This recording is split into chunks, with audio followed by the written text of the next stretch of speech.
बुद्धं शरणं गच्छामि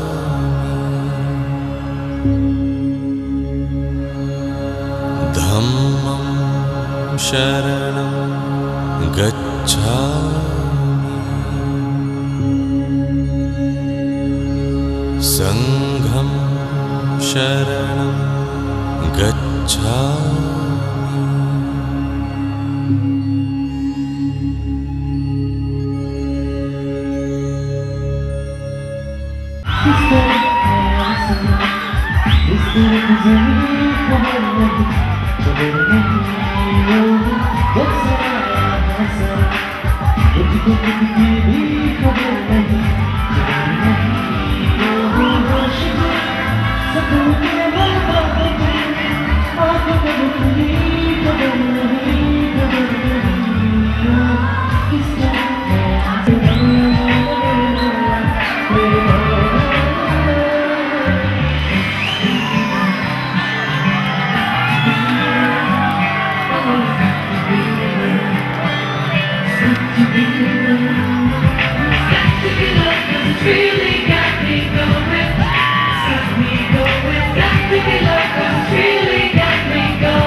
आपने सुना है वैदिक ज्योतिष के बारे में, आपने सुना है पश्चिमी ज्योतिष के बारे में। भारत के टेलीविजन इतिहास में पहली बार हिमालय के रहस्यमय इलाकों की ज्योतिष शास्त्र की गणना से जानिए क्या कहते हैं आपकी किस्मत के सितारे। तिब्बत, नेपाल और भारत के हिमालय क्षेत्रों की बौद्ध संस्कृति ने अपना विशेष ज्योतिष शास्त्र विकसित किया है। बौद्ध ज्योतिष शास्त्र जिसमें होता है 12 साल का एक चक्र। पहले साल का प्रतिनिधित्व माउस यानी चूहा करता है। इसी तरह वृष, बाघ, खरगोश, ड्रैगन, सांप, घोड़ा, भेड़, बंदर, पक्षी, कुत्ता और सुअर 12 सालों का प्रतिनिधित्व करते हैं। बौद्ध ज्योतिष शास्त्र की गणना काफी सटीक मानी जाती है। तो क्या कहते हैं आपकी किस्मत के सितारे, जानिए बुद्धिस्ट एस्ट्रोलॉजर सेरिंग छांजुम से। Tashidele, Namaskar. 19 June 2010, 8th day of the 5th lunar month, Saturday, which has an elemental combination of earth and fire, regarded as an inauspicious combination, and this combination of such element has burning energy to generate suffering. Although in general this day is considered a favorable day for the person born in the year of ox, tiger and rabbit. This day of course is unfavorable for the person born in the year of pig and mouse in general. This day has effect which is considered as a bad day, so any kind of important activities better be avoided on this particular day. And on this day any kind of funeral ceremony should strictly be avoided. 20th June 2010, 9th day of the 5th lunar month, Sunday, which is the elemental combination of fire and wind, regarded as an auspicious combination, and this composition has powerful energy to bring auspiciousness. And this day especially good for the person born in the year of dragon, and any kind of activities or important decision making can be held on this particular day. This day also is a day of Naga and good for Naga Puja. But feast aim for the deceased should be avoided on this particular day.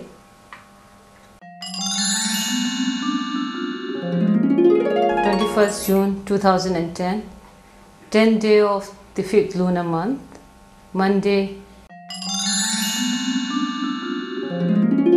with the elemental combination of water and wind, which is regarded as inauspicious, and the day has incompatible energy to separate loved ones.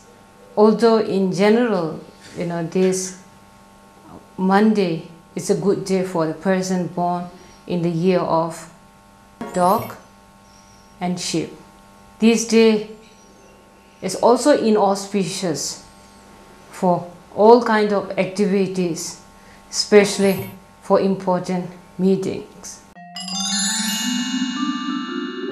We will see you tomorrow at the same time.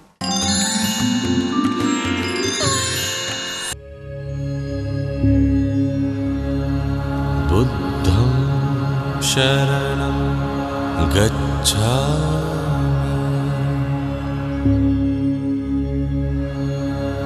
धम्मं शरणं गच्छामि, संघं शरणं गच्छामि।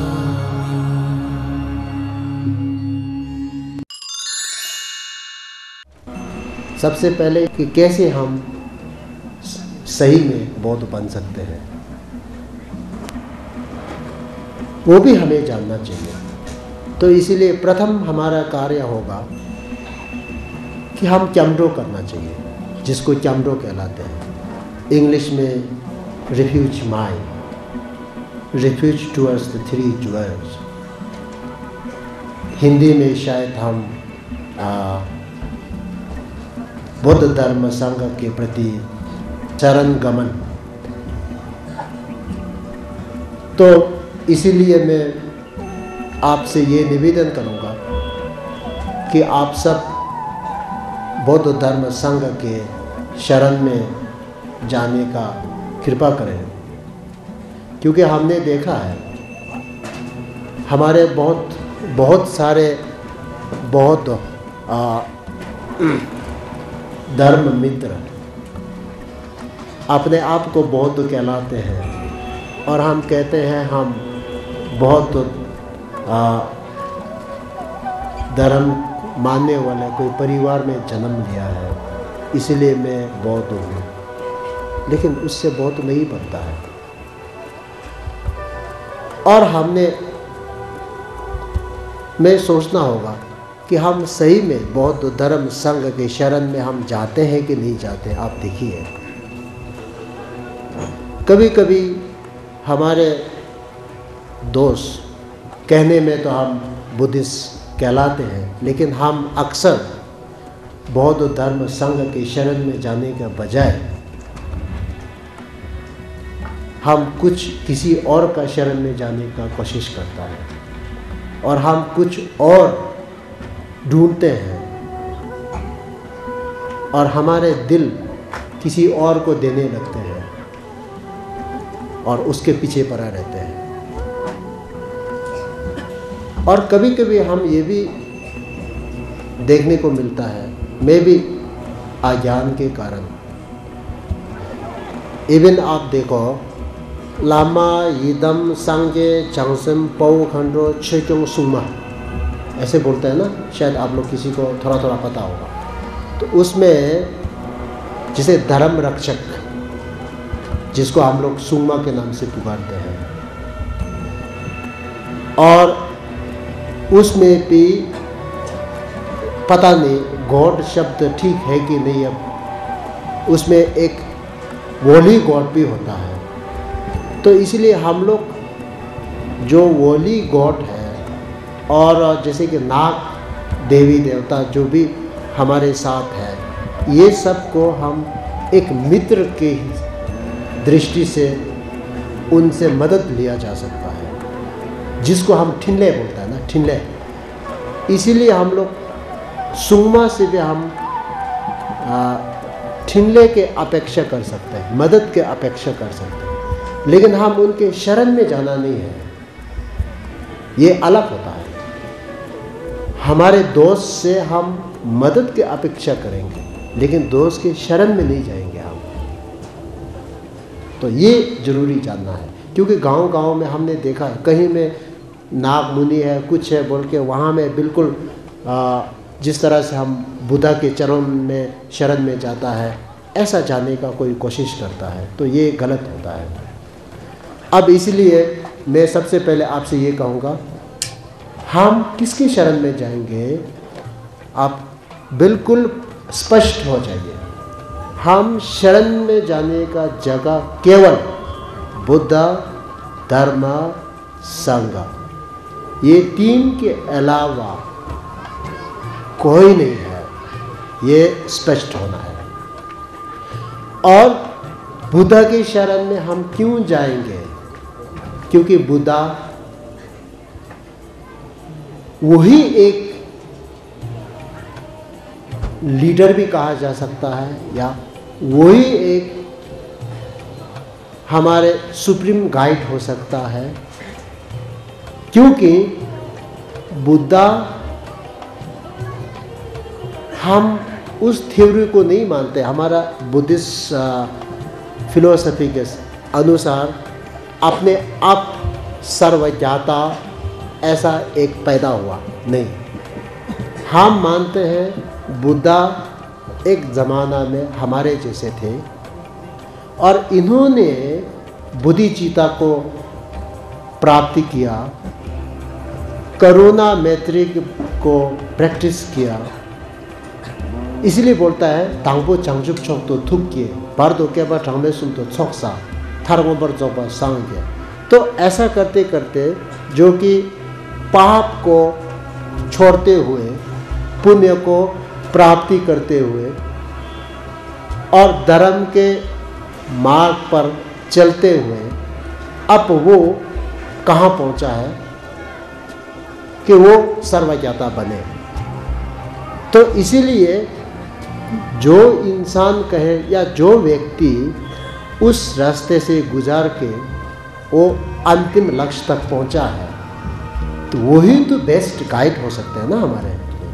तो इसीलिए भगवान बुद्ध जी के चरण में जाने का मतलब ये है। इसके बाद हम धर्म के शरण में जाते हैं। तो धर्म की शरण क्यों लेते हैं हम लोग? क्योंकि हमें संसार के दुखों से मुक्त, ठीक है, मुक्ति के लिए भगवान बुद्ध जी ने रास्ता तो दिखाए हैं हमको, लेकिन हमें चलना होगा ना। जैसे हम बीमार हैं, हम डॉक्टर के पास जाएंगे, डॉक्टर ने आपको प्रिस्क्राइब कर देगा, ये दवा खाना है, ये इंजेक्शन लगाना है, तब आपका बीमारी ठीक होगा। अब डॉक्टर कह देने से हम ठीक नहीं होगा, हमें दवा खाना होगा। तो उसी तरह से हमें धर्म के पथ पर चलना होगा। तो इसीलिए धर्म के शरण में जाता है। तो उस धर्म में संक्षेप में कहा जाए तो हम दो मीनिंग निकाल सकता है। एक धर्म मोक्ष भी कहा जा सकता है, और जो उसको सरल में कहा जाए शायद इंग्लिश में सेसेशन कहा जा सकता है। तो अगर वो सरल में लेके आए, तो अगर आप मान लीजिए गुस्सा ज़्यादा करते हैं, तो आपने गुस्सा को कंट्रोल किया, तो इसके बाद आपने गुस्सा नहीं हुआ, तो एक सम काइंड ऑफ सेसेशन आपने डेवलप किया। उसी तरह से आप शिकार करते हैं, तो आपने शिकार को छोड़ दिया, तो वो छोड़ करके उसको आने नहीं देने वाला एक शक्ति होता है, वो भी सम काइंड ऑफ सेसेशन होता है। तो उस तरह का थोड़ा सरल में चला जाए, तो ये सारा चीज़ को एक तरफा धर्म कहेंगे हम। और दूसरे तरफ में धर्म जो कहलाते हैं, तो इस प्रकार का जो सेसेशन को प्राप्ति के लिए तब एक प्रैक्टिस होता है। किसी को अच्छी बात करना या दान आदि देना, या आप ध्यान करने का, और हाँ उसी तरह से 6 पारमिता या इस तरह का, तो वो सारा प्रैक्टिस जो होता है, जैसे करुणा मैत्री जो भी है प्रैक्टिस, वो एक पार्ट है। अब ये दो को असली धर्म कहा जा सकता है। अगर आपने उस सेसेशन को आपने स्टेब्लिश किया आपके माइंड में, तो आप धर्म के रास्ते पर चल रहे हैं। और आपने ये 6 पारमिता वगैरह, ध्यान वगैरह जो भी अगर आप प्रैक्टिस करते हैं, तो आप धर्म के रास्ते में हैं।